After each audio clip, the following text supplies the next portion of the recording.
Έχεις παρατηρήσει ότι ζούμε για να χάνουμε κιλά? Γεια, είμαι η Εύα, είμαι 27 χρονών και είμαι κοιλιόδουλη. Για την ακρίβεια, μου αρέσει το φαγητό. Όχι, δεν μου αρέσει απλώς. Δεν κατάλαβες. Το λατρεύω.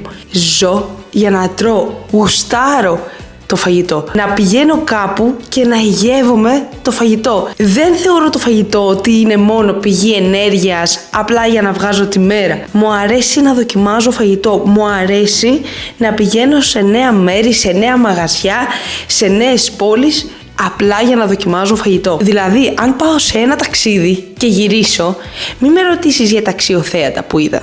Καλύτερα να με ρωτήσεις για τα εστιατόρια που έφαγα. Θα σου κάνω ολόκληρη λίστα για το πού να πας να φας και να φας καλά και νόστιμα. Σκέψου ότι είμαι ο άνθρωπος που αν πάω κάπου και φάω κάτι το οποίο είναι μέτριο, μπορώ να βάλω τα κλάματα. Μπορώ να στεναχωρηθώ για το γεγονός ότι το φαγητό μου ήταν μέτριο. Ότι έφαγα αυτές τις θερμίδες και στερήθηκα κάτι νόστιμο. Το καλύτερο κομπλιμέντο που έχω πάρει σαν άνθρωπος είναι ότι όντως λατρεύω το φαγητό. Γενικά πώς να σου δώσω το καταλάβεις. Μου αρέσει να τρώω.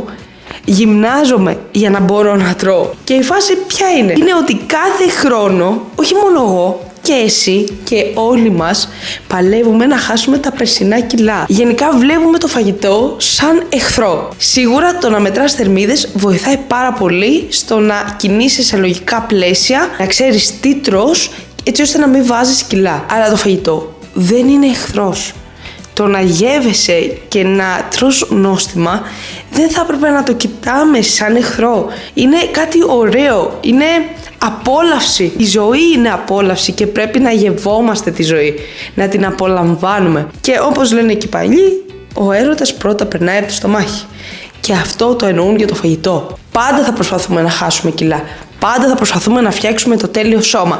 Και σκέψου, όταν ήσουν αδύνατο, γύρναγες τότε και σε έλεγες ότι είχες πολλά κιλά. Και κοιτάς τώρα παλιές φωτογραφίες και έλεγες πω με έλεγα χοντρό τότε και ήμουν στα καλύτερα κιλά μου. Και τι κατάλαβες?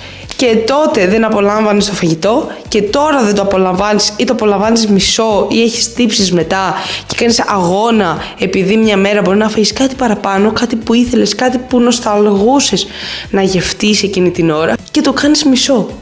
Όχι, κάντε ολόκληρο. Πρέπει να γευόμαστε τη ζωή ολόκληρη. Και δεν σου μιλάω σαν εγώ να τα έχω λαλημένα. Είμαι η νούμερο 1 που νιώθω τύψεις όταν τρώω. Και προσπαθώ πάρα πολύ να το διαχειριστώ αυτό το κομμάτι και το δουλεύω πάρα πολύ με τον εαυτό μου. Αλλά πραγματικά αυτό το στίγμα με το φαγητό θα είναι λύτρωση.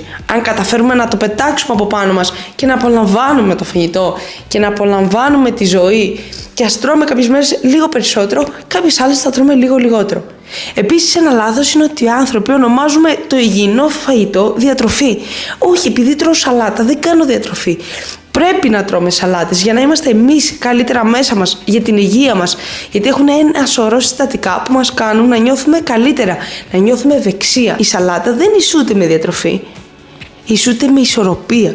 Άλλαξε τον τρόπο που σκέφτεσαι για το φαγητό και μπορεί να αλλάξουν πάρα πολλά πάνω στο σώμα σου χωρίς καν να το καταλάβεις. Γιατί το νούμερο 1 πράγμα στη διατροφή δεν είναι μόνο οι θερμίδες, είναι η ψυχολογία. Άλλαξε την ψυχολογία σου και πίστεψέ με, μπορεί και να αλλάξει και η διατροφή σου. Μην κάνεις στερετικές δίαιτες γιατί στρεσάρεις τον οργανισμό και δεν αποδίδει ο οργανισμός σου στο να χάσεις αυτά τα κιλά που μπορεί να παλεύεις για χρόνια. Οπότε, απόλαυσε το φαγητό, απόλαυσε τη ζωή. Κάνε γυμναστική και προσπάθησε να βρεις μια ισορροπία ανάμεσα σε όλα αυτά και θα δεις ότι τα κιλά θα φύγουν από μόνα τους. Ή μπορεί απλά να σε αγαπήσεις περισσότερο. Μην ξεχνάς να πίνεις νερό.